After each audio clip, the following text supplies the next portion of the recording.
Let's extend a warm welcome to a translator, whom I have become friends with after working together on several of my books.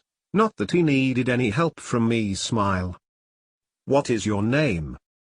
Luc Wyn. Where are you from, Luc? Originally from Belgium, but I am now residing in Monterrey, Nuevo León, Mexico. Are you a full-time translator or are you freelance? I'm a freelance translator for Babelcube, since I have other occupations as well. My Babelcube profile can be found at www.babelcube.com web link. What made you want to become a translator? I've always been fascinated by languages and, contrary to sciences, learning them comes natural to me. I guess this process had its early beginnings when I was a small boy and used to play with an Italian boy on holiday. Neither of us knew each other's language, but we managed 3 weeks of communication by exchanging names of certain toys and objects and colors and so on. That's probably when and where the fuse was lit. What languages do you translate from and into? Currently most of my translations are either from Spanish or English into my own language, which is Dutch. I do also master German and French though, and have on occasion translated from those languages as well. What is your favorite language to translate? Being the language aficionado I am, I don't really have a favorite language, as all of them have their innate specialities and all of them are interesting in one way or another. Some do present a bit more challenge as others, however. What have you translated? I have translated a number of books in a number of genres, ranging from novels to books about antique tools and engravings on them. The majority consists of novels though. What made you decide for a career as translator? The profound love, or even obsession, you might say, for languages and everything connected with them that I've had since early childhood. I guess you might say I've inherited my mother's inquisitiveness and express that through my love for languages. If you could give a beginning translator a piece of advice, what would it be? Be selective about what you accept. And be perfectionist and thorough once you've accepted it. Reread meticulously what you've translated before you hand it in or upload it. Have you ever written something of your own, and if so, in what genre? I did do some short writing when I was young. Those were experiments with short stories inspired by people like Edgar Allan Poe and the likes. Other than that, I tend to get into poetry once in a very long while.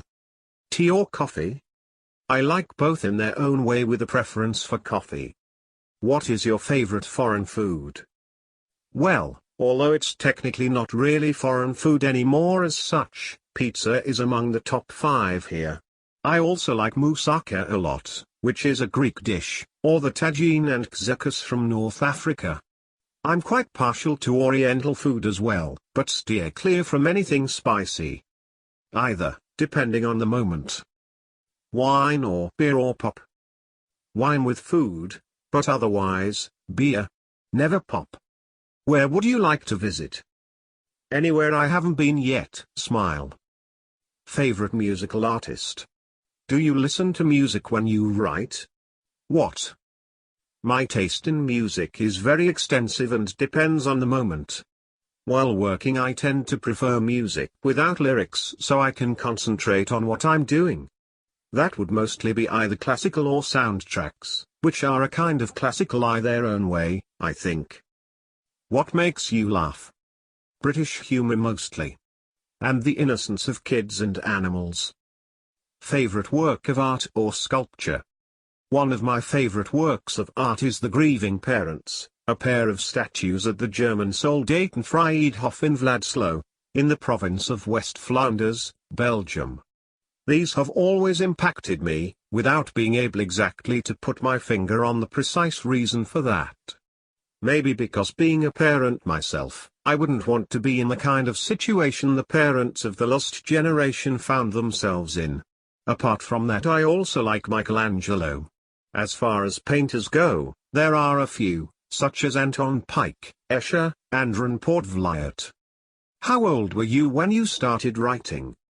I have always written, ever since early childhood, as I'm fascinated by languages and enjoy the creative process of putting my thoughts on paper. I've mostly written poetry and some short stories ages ago. Plans for more extended projects remain. So far I've never published anything of myself though. Do you plan out your book with outlines and note cards? Or just write? If I were to write a real extended literary work someday, I would probably just start writing and let the inspiration guide me. Go along with the flow, as it were. Where do you get your inspiration? Anywhere. It just takes an open, receptive mind. What do you do when you get a writer's block? Since I haven't written anything really substantial, I can't say I have had to deal with this particular problem. With respect to writing poetry, I do that when the feeling is right, as in my opinion one can't force that. Who is your favorite author? George Orwell is up there on my list, as is Aldous Huxley. But I'm interested in any kind of reading really. Best book you ever read? The Agony and the Ecstasy left me quite impressed. Last book you read? Professionally, Samos by a gentleman called Cisco Bonilla.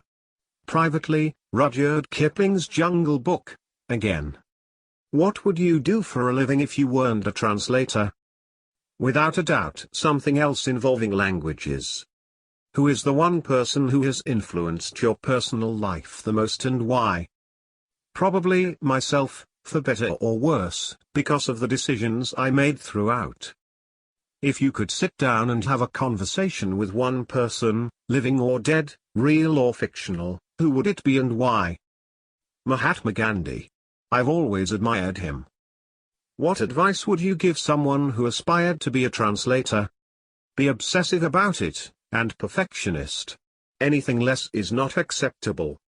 You can see which books of mine Luc has translated on this page on this blog. Smartshell.it web link.